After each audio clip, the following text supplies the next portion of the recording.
What's up, guys? Mini Bike Madness in the new and improved engine bench, sponsored in part by Studs Racing.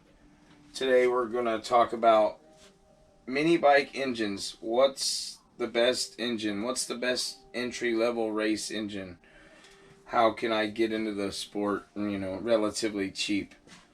And when I say relatively cheap, with a bike, an engine, a torque converter, you're still looking at $1,000. But when you talk about any kind of other racing, this is one of the cheapest races that you can get into, especially for entry level. A lot of the engines you'll hear about are the Predator 212s. Inside the Predator 212, you have the Hemi and the non-Hemi. The Hemi has been said to create a little more power in the stock form or stage 1, and the non-Hemi is easier to modify if you're going to do a fully built engine. The head needs less work to run bigger springs and stuff like that, and you don't have to worry about the piston to valve clearance as much as you would with a Hemi style head. Some of the other Predator engines you hear are the 79cc, the 301, and the 420. The 301 and the 420 both have a bigger footprint, so you have to get an adapter plate or have a new engine mount plate welded in. They both weigh significantly more, and the 420 does make 19.8 foot-pounds of torque compared to the 212 that only makes 8.1 foot-pounds of torque, and that's both at 2,500 RPMs. The 420 weighs 76 pounds. The 212 weighs 37.5 pounds. That's significant. The 420 worked great on a big go-kart, on an off-road buggy, something like that.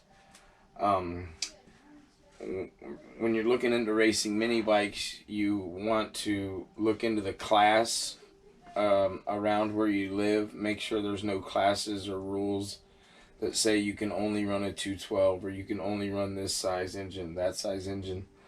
The funny thing is the 301, the 79cc, the 212, the 420, they all max out of the box. They all max out at 3,600 RPMs.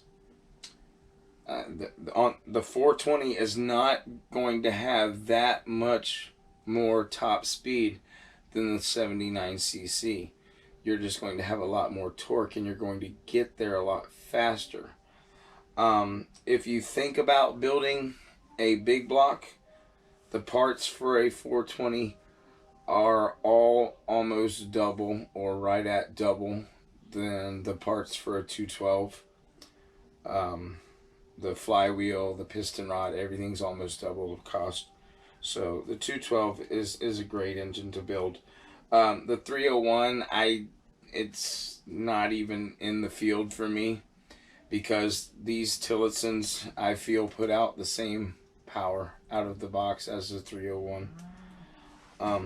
But the Robin, Subaru Robin EX17, that comes on a lot of your old Manco go-karts, and a lot of people, throw them away. They're a cool engine. They're an overhead cam engine. It's a 169cc, so the piston is significantly smaller than a 212. But out of the box, both at 2,500 RPMs, the Robin makes 8.3 foot-pounds of torque, and the Predator 212 only makes 8.1. The horsepower, the Predator does take it with 6.5 horsepower, but it doesn't tell you what RPMs it achieves that horsepower at. But the Robin only creates 5.6 horsepower at 4,000 RPMs. So if you were to put a stage 1 header and a Mikuni carburetor on this Robin, it would be competitive with the Predator. I've done it. They're great running engines if you happen to come across one. We'll talk about some other engines that don't max out at 3,600 RPMs. Now, I have several engines here. I have a brand new out of the box Tillotson 212E from Studs Racing. I have a fully built nasty engine, and I have a stage 1, and then I have another fully built engine here. I don't get into the stages per se, because the Tillotson flywheel is capable of handling a lot more RPMs than the Predator flywheel. So I plan on putting a billet rod and cam in this engine and not changing the flywheel. So what would you call that? It's not quite a stage 2 in their book. It's not really a stage 1. This engine has a 265 cam, 1.3 rockers. The head is milled 45 thousandths of an inch. The head is ported. Billet rod, billet side cover. It's nasty. What do you call that?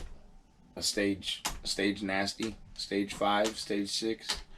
And then my stage 1 down there. This is a great combination I've thrown together before. I take a non-Hemi Predator block and put a Hemi flat top piston and rod in it, and then I retrofit the Tillotson head to go on there. You have to port out the dowel pins a little bit so that it fits, and it creates incredible low end torque, creates great power. So you and your buddy could run the same exact engine, same exact setup, and you think you have the same exact head. His runs different on a jet, and yours needs different jets than his. Even this is a standard non-Hemi, or standard non-Hemi. It's got the D-shaped ports. They're made from molds. So there's going to be imperfections in here. No two castings are going to be 100% the same. You could have two engines that are set up exactly the same that need different jets. So and altitude plays a lot in it. Humidity. You can take a bike from Arizona to Colorado and it's not going to run the same. It's just not going to. So asking people for generic carburetor information online, sometimes they'll leave you just chasing your tail. I like to run these Lifan heads. Lifan made an engine for the Mega Max 212 mini bike, and I think it was exclusively for that bike because I haven't seen that engine anywhere else. But they come with these huge round ports, and I've flow tested these heads. They flow amazing compared to a Hemi head. Even stock out of the box, they will flow the same as a ported Hemi head. And this is my secret weapon. These heads make incredible power. I put them on everything I can. If you ever come across one of those engines, this engine, that Lifan block that comes on those Mega Max 212s, that's what this block is. They are set up at 100% zero deck. So you put a stock length rod and a stock length piston, and it comes out at zero deck. So I've got this head milled. I've got zero deck. I've got the head milled down 45 thousandths of an inch, and I still have over 90 thousandths of an inch between piston and valve clearance. So, but I want to express, build engines aren't everything. I've seen a lot of races won or almost won with a stage 1 bike. The engine is only one element. You've got rider ability, you've got your gearing, you've got your tire setup. There's so many things that go into winning races. And I've seen tracks where it not only matters what tire you're running, but how much air pressure you have in your tire. So it gets close. It gets meticulous. So we're going to talk about this engine. This is the Tillotson 212E. Great engine. The flywheel on this engine will take 10,000 RPMs for 10 seconds. That's huge. That's a lot. And it will take 8,000 RPMs for 30 seconds. So you figure on an off-road track that's at tops a quarter mile long with turns in it. So your biggest straightaway is going to be 400 or 500 feet. You'll be lucky to hit $8,000 for 30 seconds, especially with the cam I'm putting in here. You put a mild cam that won't get to $8,000, and then you don't have to worry about it. The Ducar, there's a Ducar 212 for $178. The Ducar 212, it comes with a PVL flywheel, and those are rated to 17,000 RPMs. So no matter what you do to that engine, you'll never have to change the flywheel. It's got a Hemi style head. The governor, it says it's governed at 5,300 RPMs. So all the rest of these, the Tillotson will get up to about 4,000 RPMs with the governor in it. But the rest of these are all 3,600, like max. So the fact that this one says it's governed at 5,300 out of the box says it probably has a little stronger piston rod in it. It's probably got better valve springs. It's probably a better built engine. So I would, that's definitely the next engine I'm ordering myself.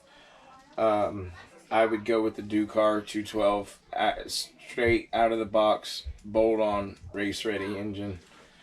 A mild race ready engine. You can always do more and want more, but like I say again, go by the rules. Some of the kart places, some of the mini bike places, they have rules. You can only do so much. You can't do port work. You have to look into that. Don't outbuild your riding ability or your experience level. If you've only been riding a mini bike for 2 weeks, you probably don't need a 9,000 RPM engine. If it's your 8-year-old and it's their very first mini bike, get them the 3 horsepower engine that the mini bike comes with. Screw the throttle stop screw all the way in. Let them grow with it. Let them learn. Take the screw out a little bit at a time.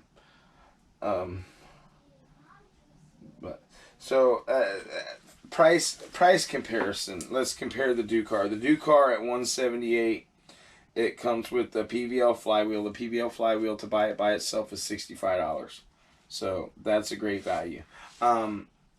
Even with the coupon, if you get the $99 coupon, you get the Predator for $99 out the door. It's still like $114, $112, something like that, with tax and everything. So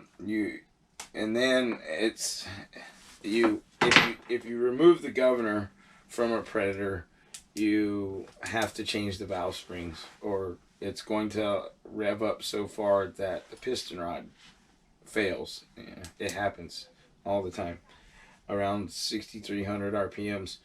And the flywheel, there's guys out there that have never blown a flywheel. There's guys out there that blow them. There's guys that will never take a flywheel past $6,000, $7,000. So they're just unpredictable. I've seen lots of them explode. I've seen pictures, videos. That does happen as well. So just for the pure dependability, especially if you're gonna have your kid riding it, I would go with the Ducar. It's got the bulletproof flywheel on it, and then you can build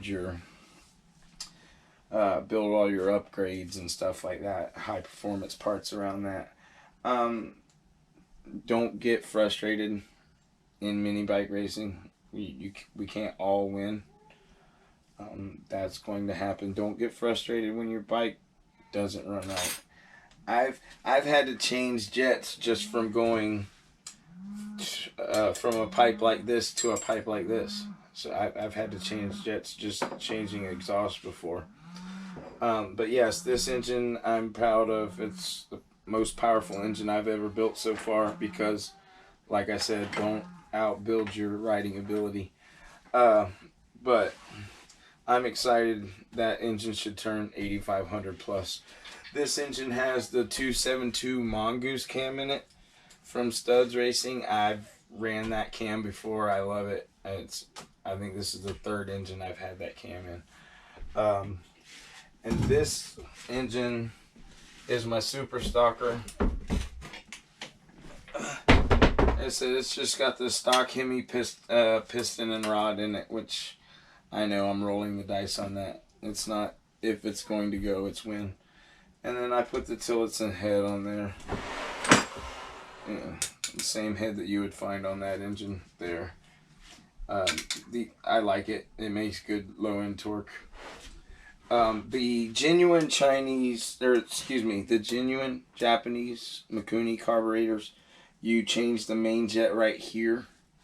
I have a couple of them, but they are getting harder to find due to popularity. But these Chinese ones that you find on Amazon and different places, they do work good. You have to take the bowl off every single time to change the main jet until you get it tuned. Once you get it tuned, you leave it on that engine. You don't have to worry about it anymore.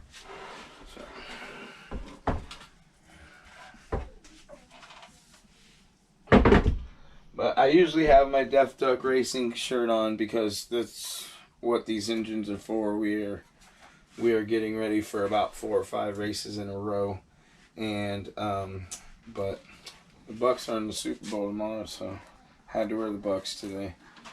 One of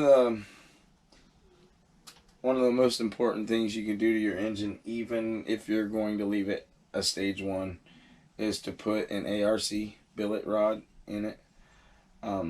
It has a forced oil scooper. That scooper shoves the oil into here, and it goes into these actual rod bearings, just like your car has in it. And it lasts a lot longer.